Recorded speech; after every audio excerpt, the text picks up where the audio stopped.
Syederalun, seekor lumba-lumba terdampar di Pantai Sekerat, Kecamatan Bengalon, Kutai Timur, Provinsi Kalimantan Timur, viral di media sosial.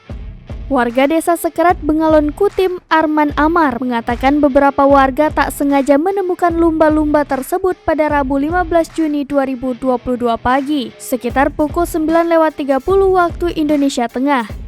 Setelah berupaya melakukan evakuasi terhadap lumba-lumba tersebut, warga menemukan ada luka akibat jaring. Ada dugaan mamalia cerdas tersebut terdampar karena tidak mampu berenang akibat luka yang ada di tubuhnya. Ruslan, warga Sekerat lain yang menemukan ikan lumba-lumba tersebut langsung berupaya mendekat dan melakukan tindakan pengobatan. Saat dijumpai, Ruslan melihat lumba-lumba tersebut terbaring lemas pada pinggir pantai. Setelah melakukan penyelamatan, Ruslan dan kedua rekannya mengembalikan lumba-lumba malang tersebut ke lautan lepas.